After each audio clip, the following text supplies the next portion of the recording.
श्री सद्गुरुदेव की जय।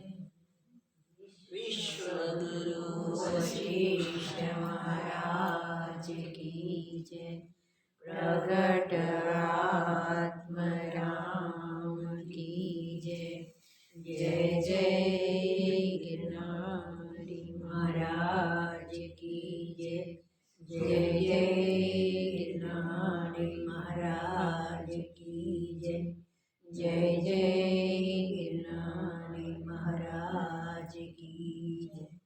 श्री सद्गुरुदेव की जय। राम जी के प्रश्न के उत्तर देते हुए कहते हैं कि जो संसार सत्य की न्याय भाषित होता है वो वास्तव में बिल्कुल झूठा है, और वो मन का ही सर्जन है। मन वपु सूक्ष्मता में होता है, अंतवाहकता से उसे स्थूलता पहले प्रतीत नहीं होती, मगर जैसे मन संकल्प शुरू करता है वैसे ही अपने संकल्पों की दृढ़ता से पंचभूतात्मक भौतिक शरीर देखने को लग जाता है, और वो दृढ़ शरीर में मैं बन करके जीवात्मा दिन प्रतिदिन मन संकल्पों से अपने संसार को विस्तृत करता जाता है। जितनी मन कल्पनाएं ज्यादा, इतना उसका जगत का विस्तार भी ज्यादा। जैसे जैसे संकल्प उसके होते रहते हैं वैसे वैसे आगे उससे दृश्य भाषित होता है। कहीं जन्मों के दृश्य आते हैं, पूर्व जन्म में की हुई संकल्प वासना के लेके वासना के साथ जुड़ा हुआ होने के कारण उस प्रकार के यहाँ दृश्य उसे दिखाई देते हैं। प्रारब्ध के अनुसार जो पूर्व के कर्म है उसकी फलाशक्ति उसके यहाँ भी भुगतने को लिए मजबूर करे। तो जैसे जैसे कर्म जिसने भी किए हैं और कर्तापन से किए हैं, वो कर्मों के लिए उसको अपनापन है, और भौतिक शरीर से किए हुए कर्म भौतिक शरीर में मैंपन होने के कारण उसके अकाउंट्स में जमा होते जाते हैं। मन शरीर सूक्ष्म शरीर है, सूक्ष्म शरीर तक तो वो सब लेके आया है, मगर आगे जाके दृढ़ संकल्पों से उसके परिणाम भुगतता है। भुगतते समय फिर कर्तापन करता है, इसलिए आगे उसको नए संस्कार को भी भुगतने आते हैं। इस प्रकार जन्मों के कई जन्मों के कारण मन ही बनता है। मनुष्य का मन उनके जन्मों का कारण बनता है। मन ही जगत की रचना करता है। ऐसा सुन के राम जी कहते हैं कि हे भगवान, ये मन इस संसार रूपी मंदिर को कैसे बढ़ाता है, और मन का रूप क्या है? तो मन का रूप ही संकल्प है, संकल्प ही मन है। तो रूप दिखाने के लिए कोई दृश्य तो है नहीं। जो दृश्य नहीं है फिर भी जीवों को वो ही परेशान करता है। जीवों को वही सुख दुख के अनुसार अधः ऊर्ध्व को ले जाता है। तो संसार की मंजरी बढ़ती है मन से, और जीव के मन के साथ का जो उसका संबंध है, उसी के कारण वो उस स्थूल शरीर में पंचभूतात्मक दृढ़ता करके भटकता रहता है, फिरता रहता है।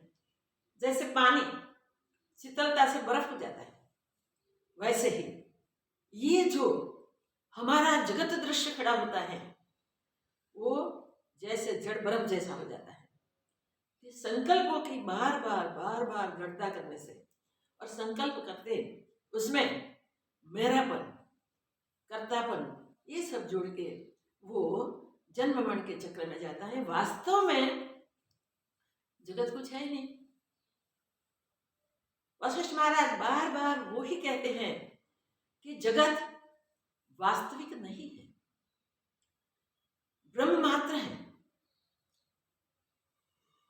जगत जो भाषित होता है वो प्रत्येक जीव के अपने संकल्पों के अनुसार वो अपना जगत देखता रहता है,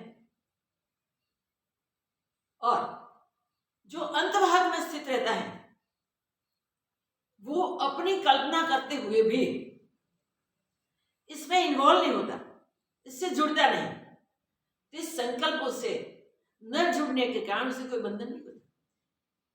ब्रह्मा जी ब्रह्म स्वरूप में से प्रकट हुए और ब्रह्मरूपी रहे। ब्रह्मा जी अंतभागता में ही रहे। उन्होंने स्थूल शरीर को अपना नहीं माना, वो स्थूल शरीर में जुड़े नहीं, और इस शरीर से उन्होंने कोई भी कार्य नहीं किया।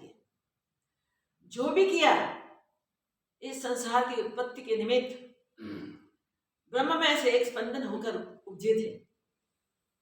मगर संसार उत्पत्ति का सब कार्य, ये जीवों की उत्पत्ति का इतना भार वहन करने के बाद भी, इतने कार्य करने के बाद भी लेश मात्र ब्रह्मा जी को वो नहीं हुआ कि मैंने किया है।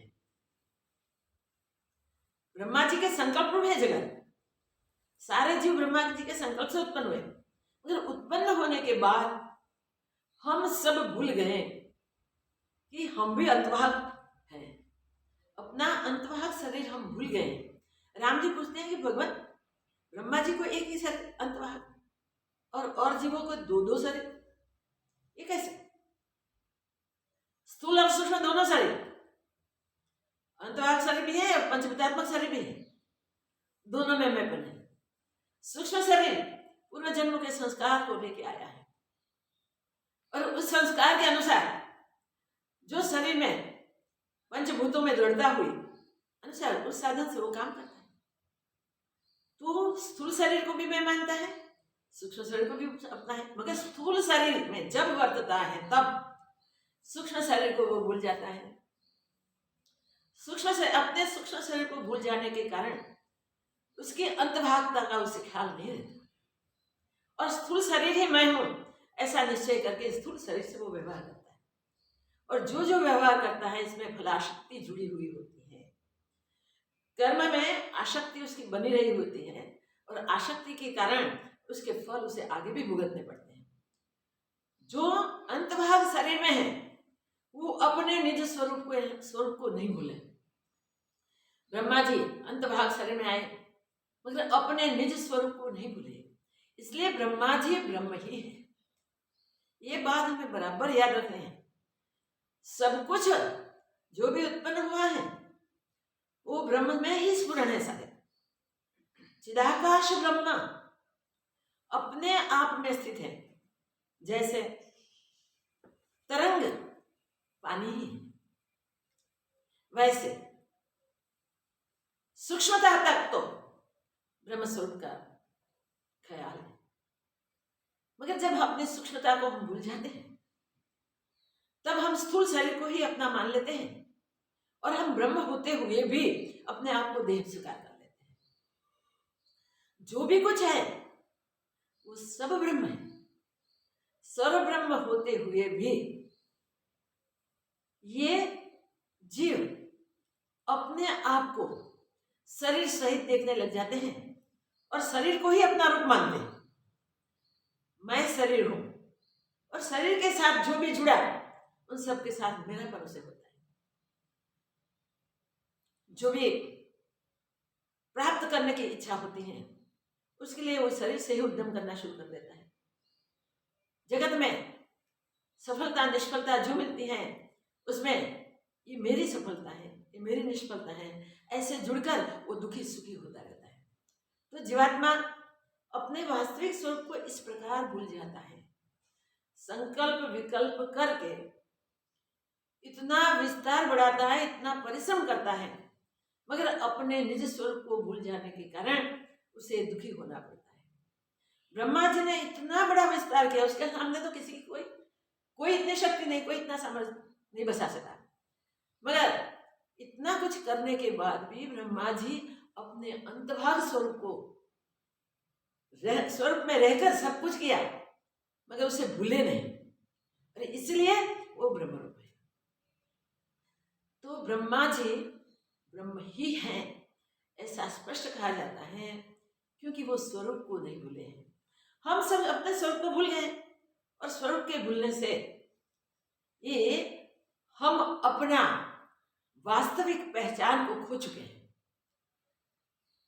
ये सब जो भी संकल्प विकल्प की जाल है वो मन ने ही गुथी है, चित्त का ही पसारा है। चित्त के स्फुरण से ही ये सब हो रहा है। तो वशिष्ठ महाराज कहते हैं कि जब तक चित्त उपशम नहीं होगा, मन शांत नहीं होगा, तब तक आत्मपद की प्राप्ति नहीं और आत्मानंद की अनुभूति नहीं। आत्मानंद की अनुभूति के लिए मन को बिल्कुल शांत कर देना आवश्यक है। तो आत्मानंद की स्थिति प्राप्त करने के लिए वशिष्ठ महाराज ये बात करके तृष्ण बोले, बोध दे दिया, चित्त को उपशम करो, आत्मानंद सहज प्राप्त होगा। ये बोध सुनते सुनते सुनते वहां जो भी सभासद उपस्थित थे, श्रोताजन, सब शांत हो गए, सब मौन हो गए। पिंजड़े में तोते थे वो भी शांत हो गए। नजदीकी वन में जो पशु पक्षी थे, प्राणी थे, वो भी स्थित हो गए। जो भी वहां से पसार हुए पक्षी वो भी आकाश में स्थिर हो गए। मध्याह्न का समय हुआ, जैसे सूर्य भी ऊपर आके स्थित हो गया। थोड़ी देर में जो भी मुख्य वहां रुद्र थे उन्होंने आगे कहा, महाराज संध्या का समय हुआ है, संध्या वंदना के लिए आप पधारिए। वशिष्ठ महाराज ने कहा कि जो भी उपदेश करना था आज का वो अब तक कर लिया है। इस मन के उपशम करने की कितनी अगत्यता है, कितनी इंपॉर्टेंट है। तो वो मन को उपशम करने के लिए बोध देके स्वयं शांत हो गए। हम ये बोध सुन के फिर मन के संकल्प विकल्प में चले जाते हैं, तो बोध भूल जाते हैं। क्या बोध है, हमें क्या करना है। बोध की प्राप्ति के बिना मन शांत नहीं होता, और मन की शांति हुए बिना बोध दृढ़ नहीं होता। इसलिए मन को शांत करने के लिए हमें बोध सुनना चाहिए। चाहे शास्त्र का पठन करो या श्रवण करो, चाहे संतों के सानिध्य में बैठ के उसका अनुभव करो, मगर उसकी दृढ़ता के लिए हमें स्थित होना चाहिए। नहीं तो क्या होगा, जब बाहर देखेगा तब भी जगत दिखेगा। बाहर दृष्टि से भी ये संसार ही संसार भाषित होता है, मगर अंतर में जाएगा तो भी उसे वही संसार याद आएगा। इसीलिए तो सब फरियाद करते हैं, ध्यान नहीं लगता। जब बैठते हैं ध्यान में तब मन बहुत चलता है, विचार बहुत आते हैं। दृश्य ब्रह्म अंतर्मुख होते समय भी मिटता नहीं है। अंतर में झोंकता है, अंदर में देखता है, तब भी जगत ब्रह्म रहता है, बाहर तो है ही जगत में। इसलिए वशिष्ठ महाराज ने यहाँ बहुत बोझ दिया है और कहा है कि मना संकल्प से ही ये संसार की जगत की विस्तृति होती है। मन को शांत करने से ही सिर्फ संकल्प मात्र है, वास्तविक नहीं है, वो छूट जाता है। तो दृश्य जगत पूरा छूट जाता है। तो मन को शांत करो और कहा कि आज का बोध मैंने कर दिया है, कल बाकी अवकाश दिया, समय दिया कि अब दोपहर के बाद रात्रि पूरी आपको मिल रही है। चिंतन मनन करो और मन को उपशम करो, मन को शांत करो, चित्त वृत्तियों को स्थिर करो। सब वशिष्ठ महाराज खड़े हुए, दशरथ जी ने खड़े होकर अर्घपाद्य और नैवेद्य से पूजन किया। ब्रह्मर्षि जो थे उन सबका भी यथा योग्य पूजन किया। सब परस्पर नमस्कार करके, सब सभासद परस्पर नमस्कार करके अपने अपने स्थानों पर गए। कहते कि जो खगचर थे, ऊर्ध्वलोक के वासी, वो ऊर्ध्वलोक को गए। मध्यलोक में रहने वाले ब्रह्मर्षि, राजर्षि वगैरह साधु संत, वो सब अपने अपने स्थान में अपने अपने घरों पे गए। जो जल में रहने वाले वो सब पाताल को गए। इतने समय में आना जाना देखो, आकाशचार्यों को आकाश तक पहुंचना, पाताल में रहने वालों को पाताल तक पहुंचना। कैसे महापुरुष वहां ऊपर उपस्थित होकर ज्ञान सुन रहे थे। तो ब्रह्मर्षि ऋषि महर्षि तो स्वाभाविक है, ये भूमि पे रहने वाले वो भी सब अपने अपने स्थान पे गए। सबने ये वशिष्ठ महाराज ने क्या कहा उस पर चिंतन करते करते संध्या वंदना दोनों टाइम करके रात्रि को व्यतीत करे। ऐसा शीतल मन सबका हुआ कि आकाश में जब तारे निकले तब जैसे तारों का प्रकाश हो गए, वैसा सबके मन से ज्ञान का प्रकाश निकलने लगा। चांदनी चंद्रमा की आई, इसकी शीतलता से सर्वत्र शीतलता की अनुभूति हुई। राजमहल के द्वार भी पूरे दिन के तपे हुए शीतल हो चुके। क्या कहना है, जड़ चेतन सबको इस बोध की असर हुई। जड़ चेतन सब मन को शांत करने के लिए स्थित हो गए। कल का सत्संग आगे का सुनाई है, इससे यही कंटिन्यू हुआ है। तो याद रखें, हमें भी ये बोध सुन के मन शांति प्राप्त होनी चाहिए। हमें भी ये उद्यम करना चाहिए। ऐसा उद्यम करने के बाद सब आके उपस्थित हुए। सूर्य निकलते ही सब सभासद अपने अपने स्थान पे आके यथायोग्य सबको प्रणाम करके सब बैठ गए। और राम जी सहित सब सभासद ने प्रश्न किया कि भगवान, ये मन कल्पित जगत ये विस्तार जैसे बढ़ जाता है, वो शांत कैसे हो? मगर ये बढ़ाने वाले, विस्तार को बढ़ाने वाले मन को शांत कैसे किया जाए? ये मन का रूप दिखाइए प्रभु। सत्संग पे बहुत विचार किया है, मंथन किया है। उसमें से प्रश्न हुआ है कि मन का रूप क्या, मन है क्या, मन की पहचान क्या? तो वशिष्ठ महाराज ने उत्तर देते हुए बताया कि मन वास्तव में कुछ है ही नहीं। मन का रूप तुम्हें देखना है तो वो कोई दृश्य नहीं है कि दिखाया जाए। मन संकल्प ही है, मन का रूप संकल्प ही है। तो मन का रूप देखना है तो अपने संकल्प विकल्पों का हमें अभ्यास करना चाहिए, देखना चाहिए संकल्पों को। हमारे संकल्प किस ओर जा रहे हैं, किस प्रकार चले जा रहे हैं। जो संकल्प इस जगत का विस्तार करते हैं, संसार को बढ़ाता है, वो मन ही वास्तव में ब्रह्म है। संकल्प विकल्पों से ही ब्रह्म पद में से उठकर हमने मन का सर्जन कर दिया है। इसलिए जब मन अमन होगा तब मन भी जाना जाएगा। अभी संकल्प रूप जितने भी संकल्प उठते हैं उसको देखते जाओ और समझो कि मन का स्वरूप संकल्प ही है। संकल्प मिटते मन नहीं रहता, और मन नहीं तो विस्तृत जगत भी नहीं, और जगत मन की शांति से शांत हो जाता है, और मन के उपशम होने से आत्मानुभूति होती है, आत्मानंद की दिव्यता की प्राप्ति होती है। देखो, ये दिव्यता प्राप्त करने के लिए हमें मन को ही पहचानना है, मन को जानना है, और मन को जान के मन को निवृत्त करना है। किसी को भी हमें निवृत्त करना है, किसी का भी नाश करना है, तो पहले से उसे पहचानना पड़ता है। तो मन की पहचान राम जी ने पूछी, और राम जी जब ये बात कर रहे हैं तब वशिष्ठ महाराज कहते हैं, दृष्टा, दृश्य और दर्शन, ये त्रिपुटी मन से उत्पन्न होती है। पहले नहीं दृष्टा था, न दर्शन की कोई क्रिया थी, न दृश्य।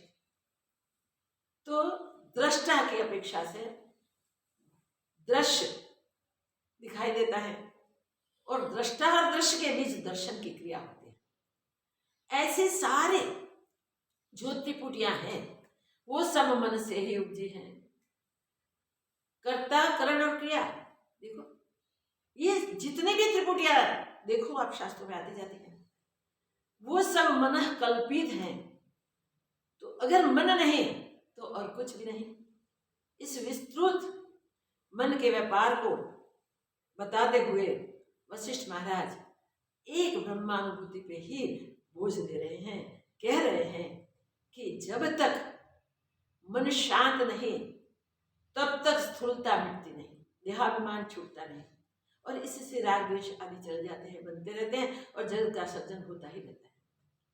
जब मन को पहचाना और मन को वश कर लिया तब फिर जगत बनता नहीं, जगत रहता नहीं, और जगत नहीं तो क्या है?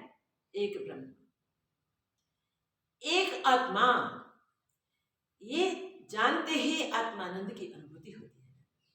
वशिष्ठ महाराज पूरे विस्तार को समझाते हुए डिटेल से कहते हैं। राम जी प्रश्न करते हैं और वशिष्ठ महाराज उत्तर देते हैं कि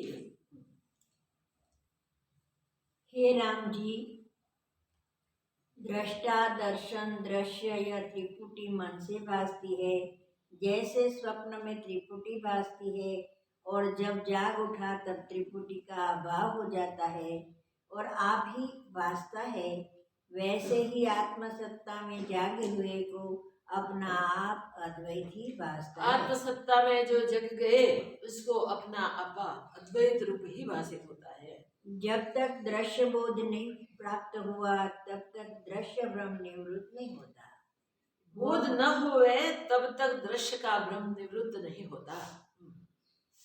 वह बाह्य देखता है तो भी सृष्टि ही दृष्टि आती है, अंतर देखता है तो भी सृष्टि ही दृष्टि आती है, और उसको सत्य जानकर राग द्वेष कल्पना उठती है। बस सत्य जान लिया दृश्य को, फिर राग द्वेष की कल्पनाएं उठती हैं। जब मन आत्मपद को प्राप्त होता है तब दृश्य भ्रम निवृत्त हो जाता है। पर मन जब आत्मपद को प्राप्त होता है तब दृश्य भ्रम निवृत्त हो जाता है। जैसे जब वायु की स्पंदता मिटती है तब वृक्ष के पत्तों का हिलना भी मिट जाता है। इससे वायु स्फुरित न होवे तो वृक्ष के पत्ते भी स्थिर रहते हैं, हिलते नहीं है। इससे मन रूपी दृश्य ही बंधन का कारण है। मन रूपी दृश्य, ये दृश्य सारे मन ने खड़े किए, इससे मन रूपी दृश्य ही बंधन का कारण है। राम जी बोले, हे भगवान, यह दृश्य रूपी विषुचिका का रोग, दृश्य रूपी एक कोलेरा का रोग है। विषुचिका मीन्स कोलेरा। उसकी निवृत्ति कैसे हो? इसकी निवृत्ति कैसे हो? कृपा करके कहो। कृपा करके बताओ। अब पता तो चल गया है मन ही रोग है, इस मन रूपी रोग को कैसे मिटाया जाए, इसका उपाय बताइए। वशिष्ठ जी बोले, हे राम जी, संसार रूपी वैताल जिसको लगा है उसकी निवृत्ति इस प्रकार होती है कि प्रथम तो विचार करके जगत का स्वरूप जानो।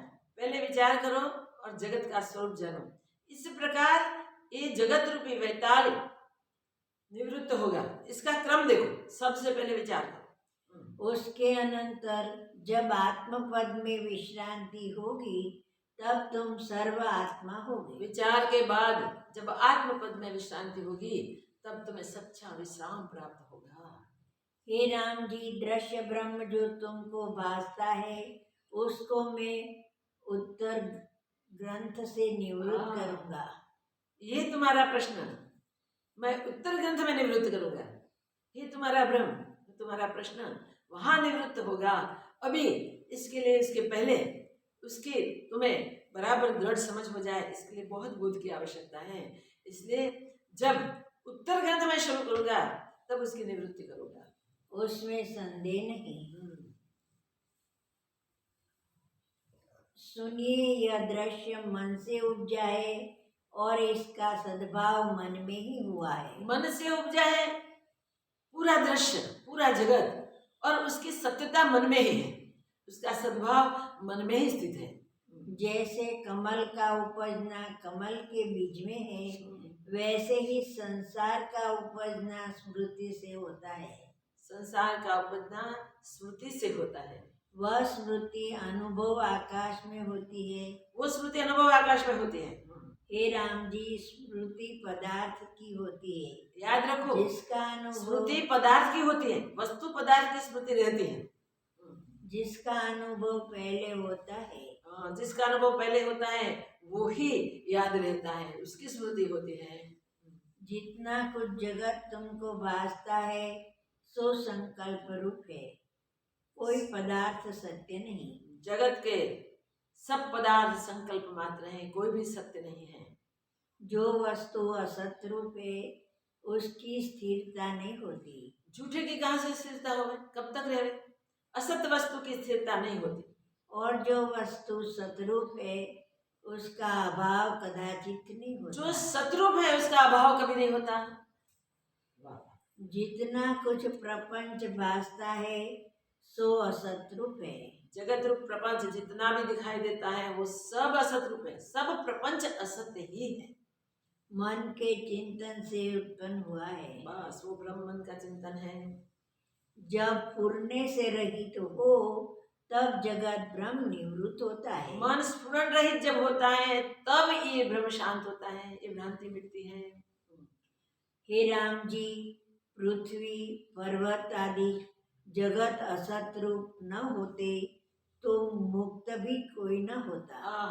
ये सब पदार्थ असत्य रूप न होते तो मुक्त भी कोई नहीं हो सकता, तो मुक्ति की कहाँ आवश्यकता है?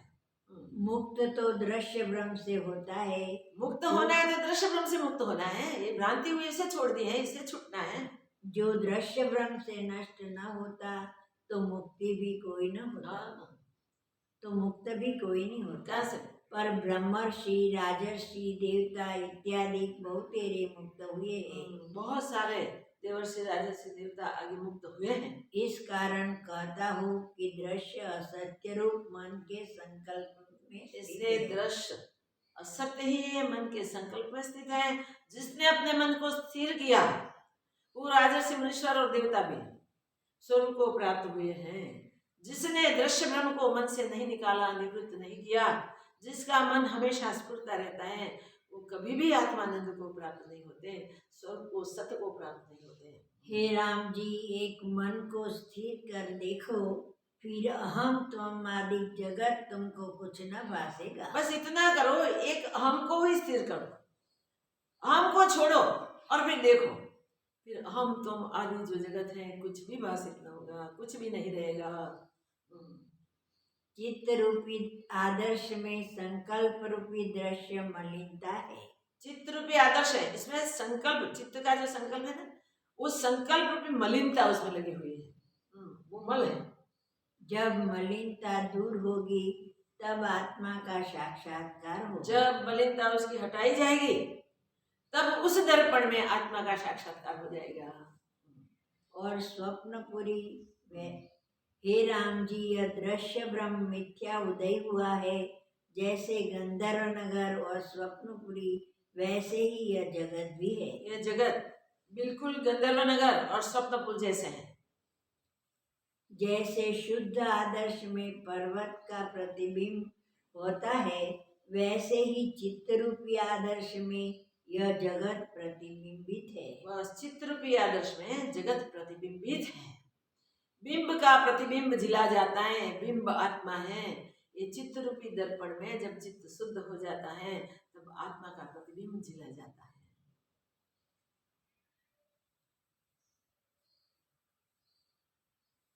पर्वत का प्रतिबिंब होता है सो आकाश रूप है, उसमें कुछ प्रतिबिंब तो पर्वत आकाश का रूप है ना। सद्भाव नहीं। पर्वत दिखे दर्पण में मगर पर्वत उसमें है नहीं, पर्वत का सद्भाव नहीं है। जैसे दर्पण को हटाओ या पर्वत वहां नहीं है तो नहीं दिखेगा। इस प्रकार चित्त रूपी दर्पण में संकल्प विकल्प रूपी दृश्य बनते हैं, वो मल है। उस मल को हटाओ तो आत्मा प्रत्यक्ष ही है, उसका प्रतिबिंब हो जाएगा। वैसे ही आत्मा में जगत का सद्भाव नहीं।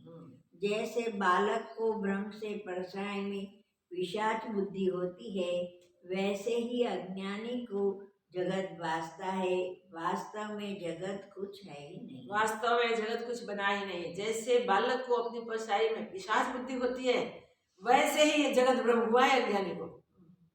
हे राम जी, न कुछ मन उपजा है और न कुछ जगत उपजा है। वशिष्ठ महाराज वहां तक कहते थे, अभी कहते थे मन से उपजा है, अब कहते न मन ही उपजा है तो जगत कहाँ से हो। मन के द्वारा जगत उपज रहा है संकल्प विकल्प से, मगर मन ही न रहे तो वास्तविक रूप से विचार कर दो, मन भी कुछ नहीं है न जगत है। हे राम जी, न कुछ मन उपजा है और न कुछ जगत उपजा है, दोनों असत रूप है। मन और जगत उपजे हुए दिखते हैं मगर उपजे नहीं, असत रूप है। जैसे आकाश में दूसरा चंद्रमा भासता है, वैसे ही आत्मा में जगत भासता है। दृष्टि भ्रम से आकाश में दूसरा चंद्रमा भासता है, वैसे ही एक भ्रम से ही दूसरा जगत पूरा जगत भाषित होता है। जैसे आकाश अपनी शून्यता से और समुद्र जल से पूर्ण है, वैसे ही ब्रह्म सत्ता अपने आप में स्थित ब्रह्म सत्ता अपने आप में भरपूर है, पूर्ण है, और उसमें जगत का अत्यंत अभाव है। उसमें जगत का अत्यंत अभाव है, उसमें जगत न उपजा है न उपजने वाला है। इतना सुन राम जी ने पूछा, हे भगवान, यह तुम्हारे वचन ऐसे है जैसे कहिए कि वंद्या के पुत्र ने पर्वत का चूर्ण किया। शस्य के श्रृंग अति सुंदर है, रेत में तेल निकलता है और पत्थर की शिला नृत्य करती है। हे प्रभु, आपके वचन तो कैसे है जैसे पत्थर की शिला नृत्य करती है ऐसा कहा जाए, रेती से तेल निकलता है ऐसा कहा जाए, शस्य का शील सुंदर है ऐसा कहा जाए, और वंद्या का पुत्र, इसके साथ भी हमारा सद्भाव हुआ, हमारी मित्रता हुई, बहुत सुंदर है ऐसा कहा जाए। जो नहीं है उसको सत्य बताया जाए तो कभी वो सत्य नहीं हो सकता। वैसे ही आपके वचन हम मेरी समझ में नहीं आते, हमको तो ऐसे लगते हैं। वह मूर्ति का मेघ गर्जन और पत्थर की पुतलिया गान करती है। तुम कहते हो कि दृश्य कुछ उपजा ही नहीं और है ही नहीं, और मुझको ये जरा मृत्यु आदि विकारों सहित प्रत्यक्ष भासते हैं। जरा मृत्यु आदि विकारों सहित ये शरीर सहित समस्त संसार मुझे तो प्रत्यक्ष भाषित होता है, और आप कहते हो कुछ है नहीं, तो वो मेरी समझ में नहीं आता। इससे मेरे मन में तुम्हारे वचनों का सद्भाव नहीं स्थित होता। मेरे मन में आपके वचन सत्य नहीं भाषित होते हैं, आपके वचनों का सद्भाव मेरे मन में नहीं होता। कदाचित तुम्हारे निश्चय में इसी प्रकार है तो अपना निश्चय मुझको भी बतलाइए। अगर आपके निश्चय में आप कहते हो वही है तो आपका निश्चय मुझे बताइए। ये किसी का सद्भाव नहीं है जो आप कहते हैं, तो मुझे भी वो निश्चय आपका अनुभव है, वो अनुभव मुझे भी बताइए। मुझे तो ये आबेहूब दिख रहा है, सत्य दिख रहा है, मगर आपका निश्चय ऐसा है तो आप कहते हैं इसलिए आपका निश्चय वही होना चाहिए, तो मुझे भी वो निश्चय बताइए किस प्रकार हुआ। वशिष्ठ जी बोले, हे राम जी, हमारे वचन यथार्थ है, हमने असत कदाचित नहीं कहा। हमने असत कदाचित नहीं कहा, हमारे वचन सारे यथार्थ हैं, सत्य ही है। तुम विचार के देखो, यह जगत आडंबर बिना कारण हुआ है। विचार करके देखो, ये जगत तो बिना कारण इतना बड़ा आडंबर सहित हुआ है। जब महाप्रलय होते हैं तब शुद्ध चैतन्य संवित रह जाता है। बस जब महाप्रलय होता है तब एक शुद्ध चैतन्य संवित ही रह जाती है और कुछ नहीं रहता। और उसमें कार्य कारण कोई कल्पना नहीं रहती। उस चैतन्य सत्ता में कोई कार्य कारण की कल्पना नहीं रहती। उसमें फिर यह जगत कारण बिना पुरता है। फिर उसमें ये जगत है ना, वो बिना कारण स्फुरित होता है। इसका कोई कारण, जगत का कोई कारण नहीं है। जैसे सुषुप्ति में स्वप्न वृत्ति फुराती है, गाढ़ निद्रा में सुषुप्ति वृत्ति स्फुराती है, वैसे जैसे स्वप्न सृष्टि अकारण है, वैसे ही यह वो सृष्टि भी सृष्टि अकारण अकारण है। वैसे ही स्वप्न सृष्टि जैसे अकारण है, वैसे ये सृष्टि भी अकारण है, बिना कारण उपजे है। हे राम जी, जिसका समवाय कारण और निमित्त कारण न हो और प्रत्यक्ष भासे, उसे जानिए कि भ्रांति रूप है। जिसका निमित्त कारण या समवाय कारण न दिखाए तो उसको जानना कि भ्रांति रूप है, भ्रांति से दिखता है। जैसे तुमको नित्य स्वप्न का अनुभव होता है और उसमें नाना प्रकार के पदार्थ कार्य कारण सहित भासते हैं। स्वप्न में तुमको कार्य कारण सहित सब पदार्थ को देखते हो, सब भासते हैं, मगर कारण बिना है, वे सब बिना कारण ही दिखते हैं। वैसे ही ये जगत भी बिना कारण उपजा दिखता है। कारण बिना है, इससे आदि कारण बिना ही जगत उपजा है। ये जगत आदि कारण बिना ही उपजा है। जैसे गंधर्व नगर, संकल्पपुर और आकाश में दूसरा चंद्रमा भासते हैं, वैसे ही यह जगत भासता है। ये जगत ब्रह्म से ही भासता है। आकाश में जैसा दूसरा चंद्रमा, देखो आकाश की नीलिमा नहीं है फिर भी भाषित होते हैं, वो भ्रांति है। इस प्रकार ये जगत भ्रांति मात्र है, सत्य नहीं है। कोई पदार्थ सत्य नहीं। जैसे स्वप्न में राजमहल और नाना प्रकार के पदार्थ भासते हैं, सो किसी कारण से तो नहीं उपजे, केवल आकाश रूप मन के संसरने से सब भासते हैं। मन के संसरने से ही सब भासते हैं। वैसे ही यह जगत चित्त के संसरने से भासता है। वैसे ये जगत याद रखे, चित्त के संसरने से, चित्त के फुरने से ही भाषित होता है। जैसे स्वप्न में और स्वप्न ना भासता है, ना फिर से, जैसे स्वप्न में और स्वप्न भासता और स्वप्न भासता है। स्वप्न में दूसरा स्वप्न भासता है। ऐसा स्वप्न आवे कि वो व्यवहार करता है, सब पूरे दिन का वो व्यवहार भी देखे। रात हो गई, सो गया और फिर स्वप्न शुरू हुआ, तो स्वप्न में स्वप्न हुआ। स्वप्न का संसार, स्वप्न का जगत, और उसी में रात्रि की निद्रा और फिर उसमें जगत, स्वप्न में स्वप्न, और फिर उसमें और स्वप्न भासते हैं। वैसे ही यह जगत भासता है। जैसे स्वप्न से स्वप्नांतर भाषित होते हैं, वैसे ही इस जगत के स्वप्न की दृष्टि है और सब स्वप्न ही स्वप्न रूप ही भाषित होते हैं। याद रखें, जैसे स्वप्न में स्वप्नांतर दिखते हैं, 1 2 3, जितना जितना स्वप्न लंबा चलता है उसके अनुसार उसे ये भाषित होता है। वैसे ये स्वप्न से स्वप्नांतर तक, दृश्य से दृश्य सब भाषित होते हैं। कई सृष्टियों का सर्जन इस प्रकार होता रहता है। वैसे ही जगत भासता है और वैसे ही जगत जंजाल मन की कल्पना से, बस मन की कल्पना से ये पूरी जगत जंजाल भाषित होती है, भासता है।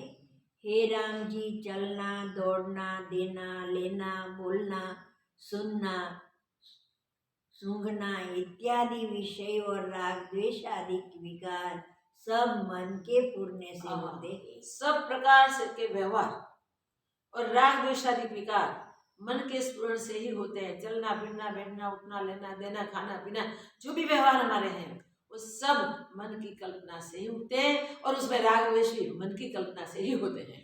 आत्मा में कोई विकार नहीं। आत्मा में कोई विकार नहीं, आत्मा निर्विकार है, मन के सारे विकार है।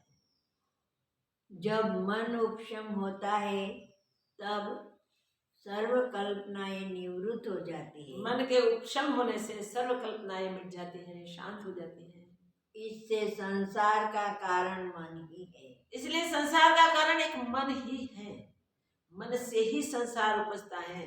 तो इस संसार का वास्तविक कारण क्या? मन। और मन क्या? झूठा। मन है ही नहीं, तो इसके उपजाया हुआ, उसका बनाया हुआ संसार कहाँ से सत्य होगा?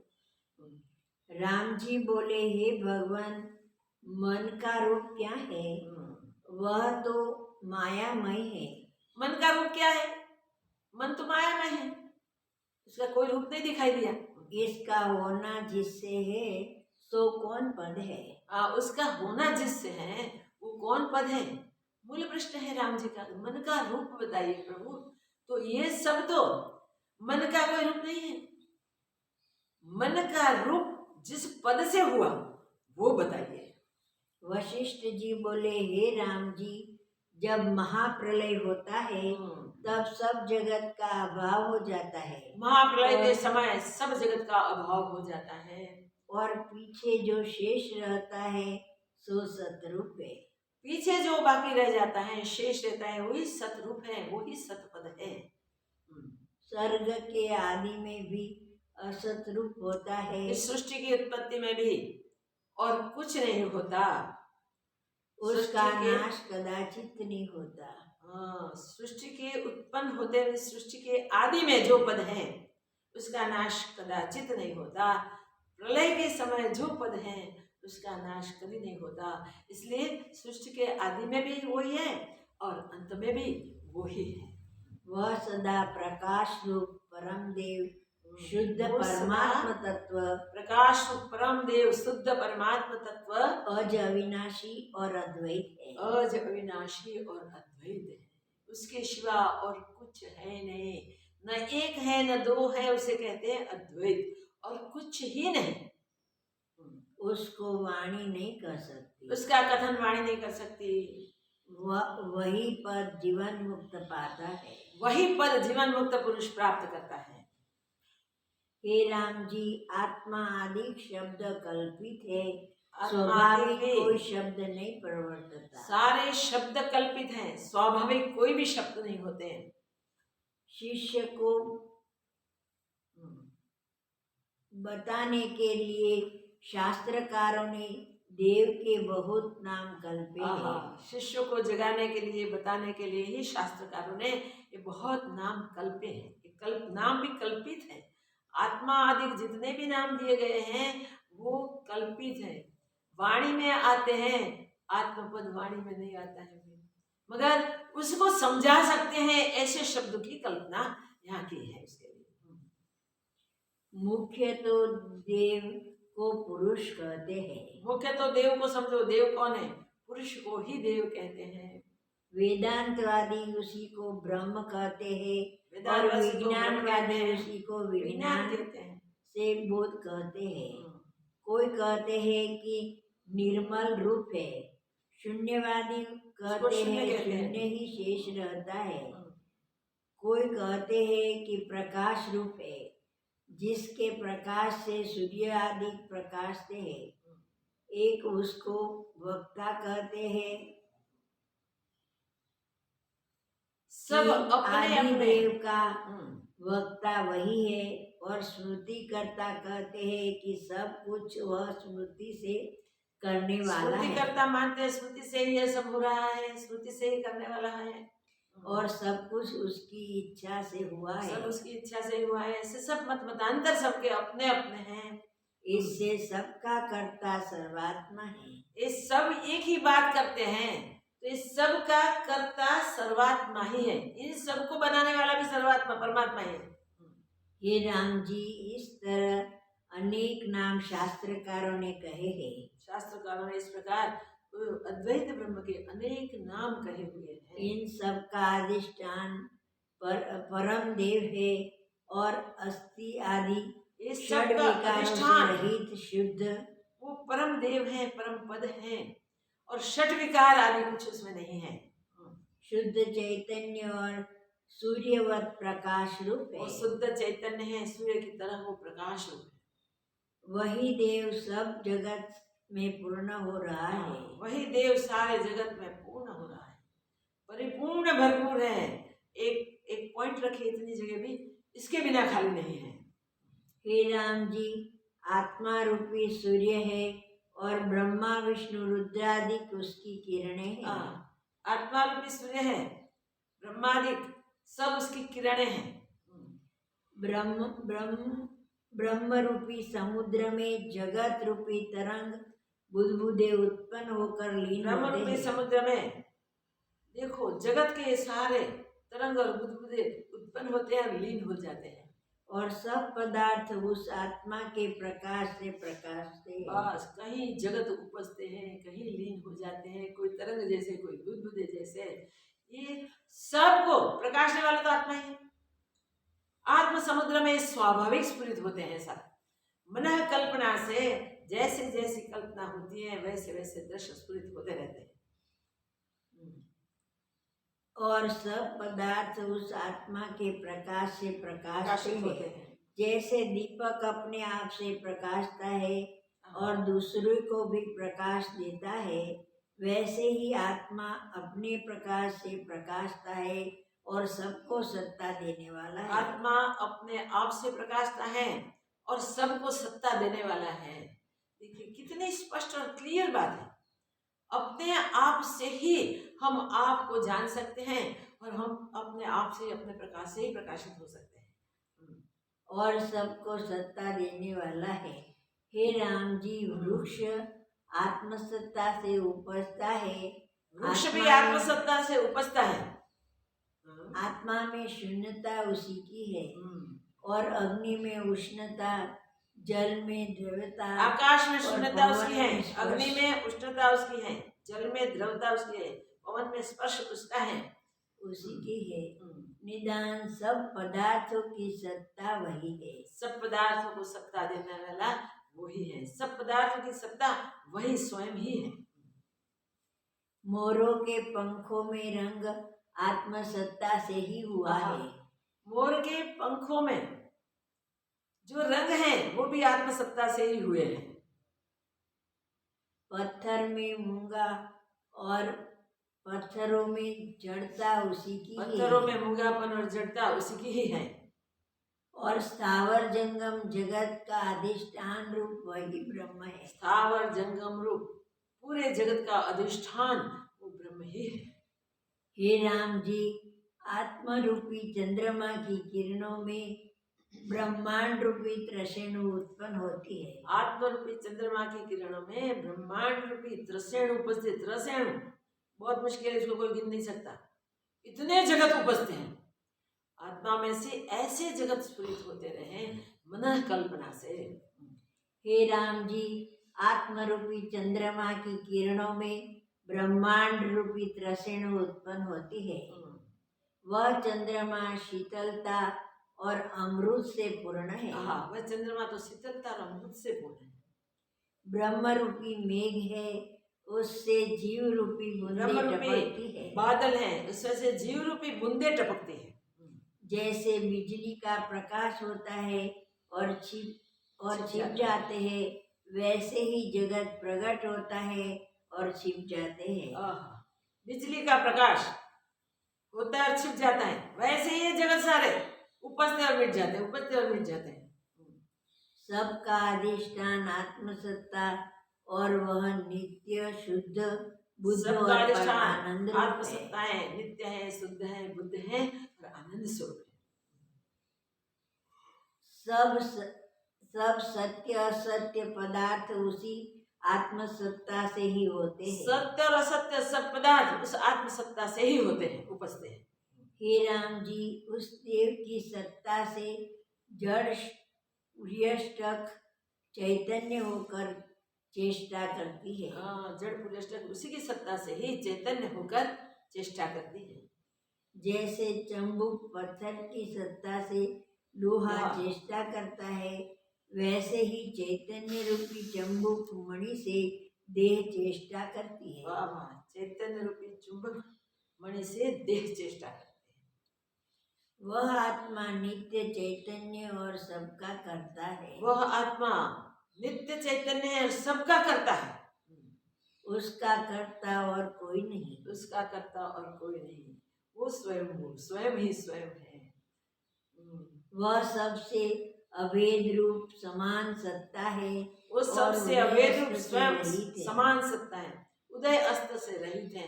उसका कोई उत्पन्न होना या उसका अस्त में नाश होना नहीं है। स्वयं वो जो भी उत्पन्न हुए वो उसी के आधार में ही उत्पन्न हुए, मगर वो स्वरूप में स्थित रहे जो ब्रह्म स्वरूप है, उससे भूले नहीं। ब्रह्म सत्ता तो आप ही आप अपने आप में ही सदैव स्थित है।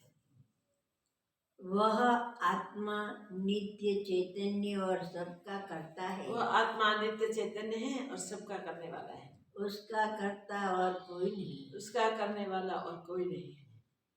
हे राम जी, जो पुरुष उस देव का साक्षात करता है उसकी सब क्रिया नष्ट हो जाती है बस और चिद जड़ ग्रंथि छिद जाती है। चिद जड़ ग्रंथि छूट जाती है। जैसे वो आत्म स्वभाव में आया, अज्ञान की निवृत्ति हो जाती है, जड़ चेतन की जो ग्रंथि हो गई थी वो छूट पड़ती है, टूट पड़ती है और केवल बोध रूप होता है।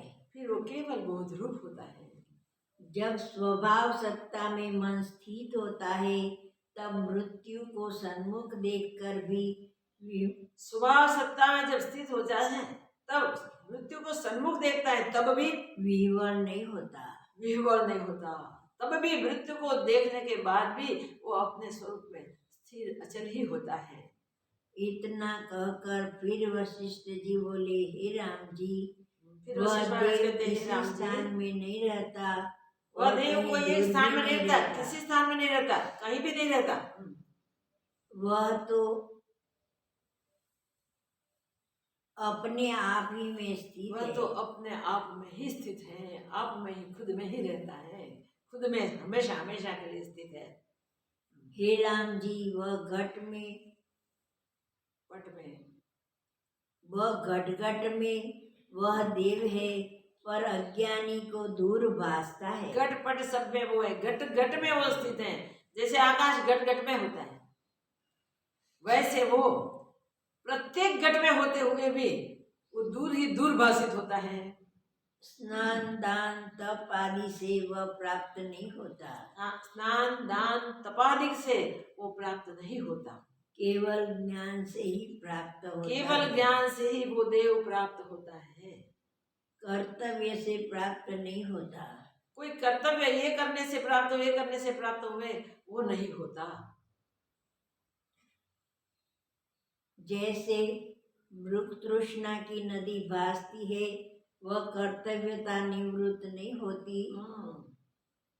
जैसे मृग तृष्णा की नदी भासती है, वो सत्य नहीं होती,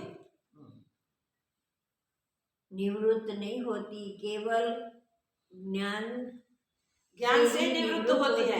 मृग तृष्णा की नदी दिखे, वो उठा उठा के जल फेंकने के लिए चाहे, चलो जल को फेंके उठा के, जल हुए तो ना।